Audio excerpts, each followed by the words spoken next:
Hey everyone, how have you been doing? It's been a while, I know. And if you have been around, you'd not be unfamiliar with the fact that I have a tendency to disappear every once in a while. I was seriously burnt out. So now, after a long time, I finally found some strength to make this video. During all this time, I have been noticing a few things about my personal growth as an artist. The balance between making what you're passionate about versus the things that make you money and keep the lights on. And also about AI and how quickly it has evolved, its impact on the art community and art careers and all the controversy around it. So let's talk about this while I do these speed paints. It's important for artists to grow and continuously learn new things.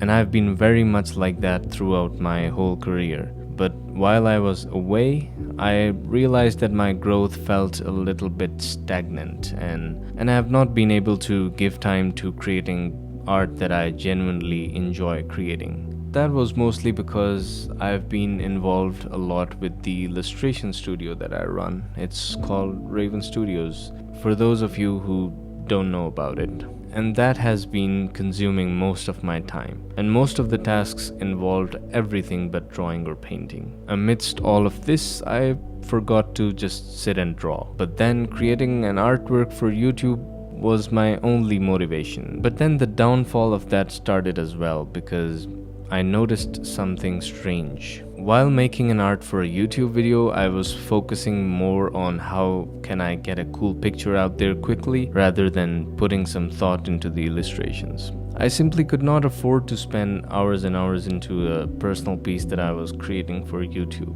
And that's where I realized I was losing touch with my artistic passion. The pressure to produce content quickly was overshadowing the joy of creation. It made me question, was I still growing as an artist or just churning out visuals for the sake of content? The realization was a wake-up call. I knew I needed to find a balance between creating content for my audience while also improving my artistic growth. I really needed to look into my priorities and make sure that I was still loving what I was doing. But how could I do this while still maintaining my online presence and managing the studio and everything? That was still a mystery. I also noticed that I started to rely too heavily on using 3D and photos, which is fine if it helps speed up the process, but it shouldn't dictate your ideas. Like whatever you're creating should not be determined by the photos that you find online. It should be more like you think of an idea first, a rough sense of what you want to create, and then search for photos and 3D that can help bring that idea to life. This approach usually gives you more creative freedom and originality in your artwork. Tools are just meant to enhance your vision, your idea for the artwork. By starting with your own ideas and then using resources to support them, you maintain control over your artistic direction while still saving time by using photos and 3D techniques. So that was what I learned, and I hope some of this might be helpful for you as well. Now, how do I plan to handle this? First, I plan to delegate a lot of my studio tasks to other professional people who might be able to do it far better than me. This might help save me some time and work on my personal pieces. And for my personal pieces, I'll try to just paint more often. And also, I'll put deliberate efforts to make sure that creative ideas come first, and then photos and 3D are just tools to enhance that idea or give a quicker output. And lastly, I feel like I should not worry too much about always putting out a masterpiece on YouTube. I could do some studies, some speed paints, unfinished sketches maybe, and record them as well. That would certainly lift some of the pressure off of me. I mean, the pressure to always post something awesome. I am still learning a lot of things and polishing my craft, and along the way I've learned some things that really helped me.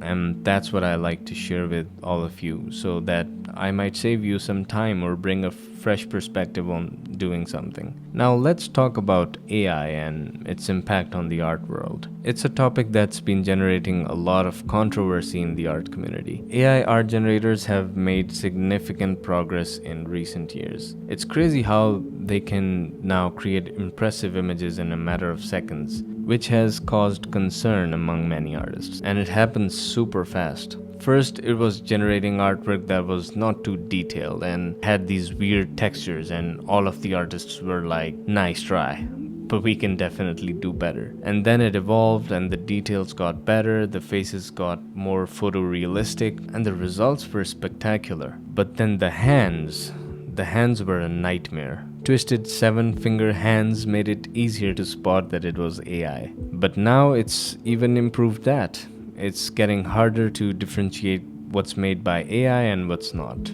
I mean, there are a few things like AI has some limitations for sure. I noticed that it has a tendency to keep the subject in the center of the frame and make everything a bit too symmetrical. So I guess AI really needs to learn composition. Then there are also ethical concerns. The fact that AI has been trained on the works of other artists. One of my favorite artists, Greg Rutkowski's name has been the most used artist name in AI generating prompts, which is crazy. This of course raises important questions about copyright and fair use in the age of AI. It's crucial to consider the rights and livelihoods of human artists whose work has been used to train these systems. That's a valid concern too. It's like feeding all the amazing art in the world to a monster which keeps getting bigger and bigger, but to what extent? Until it eats us all? Who knows? Now, is it ethical, unethical? I think I am not too knowledgeable on the subject, so I can't say. But am I personally using AI to produce art? No.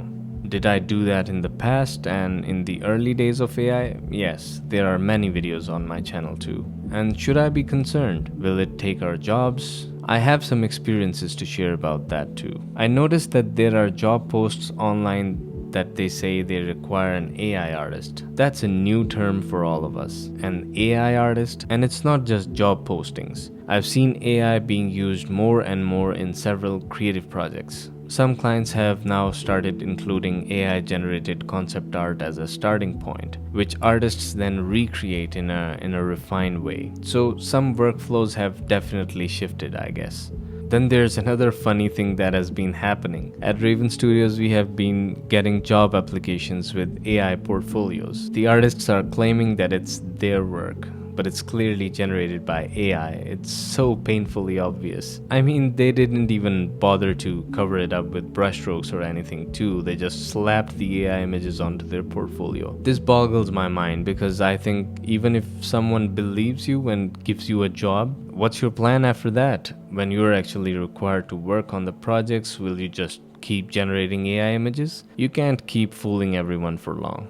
Then I also noticed that a lot of indie game developers and smaller companies have started using AI-generated images for their projects. A lot of card game developers have leveraged AI to generate hundreds of images to prototype their product. Some of them have just used it as a placeholder art, and they plan to hire human artists to recreate these AI images. But some just want to release their game with the same AI art, and everybody seems to be okay about it. Is it good or bad? Well, certainly good for them because they don't really have to spend a penny on art commissions. But for the artists, nah, not so much, no. I've also seen projects using AI-generated images to create marketing material for their games. If you go to Steam, you can find a lot of games with AI-generated thumbnails, AI showcased on their website, and don't get me started on all the AI garbage products on ArtStation store. It's super annoying. I was talking to one of our clients.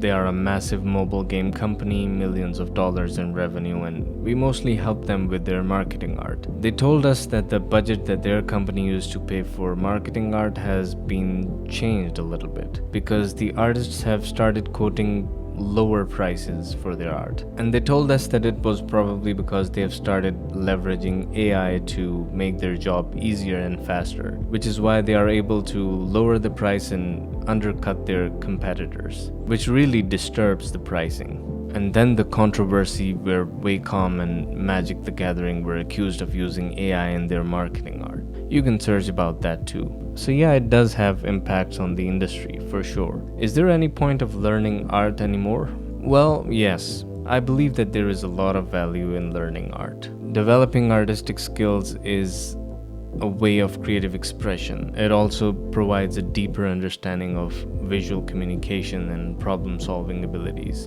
And these skills are very important, and it doesn't matter what new tools and innovations are coming our way. And the ability to convey unique narratives and emotions through art is something that AI cannot replicate. So yeah, in my opinion, learning and improving art skills still remain valuable. And also don't forget that we make art because we are passionate about it. We draw and we paint because we love to do it. Just because AI is here doesn't mean we should abandon our dreams of becoming artists. Also, you might have heard this comparison before, but when photography was invented and the cameras were being able to produce real portraits of people, portrait painting didn't really become obsolete. Painters didn't say, there is no point in painting now. Well, they might have expressed that, but painters are still around, aren't they? Okay, worst case scenario, AI takes over and artists are no longer needed. I'll just work in another job and still paint as a hobby because I love to paint. But that's the worst case scenario. I hope it doesn't come to that. Alright folks, that's it for today. It was really nice catching up after a while. The algorithm sucks these days and a lot of you might not even see this video on your feed. But those of you who got to watch it, thanks for watching the video. And I'll see you in another one. Take care. Bye-bye.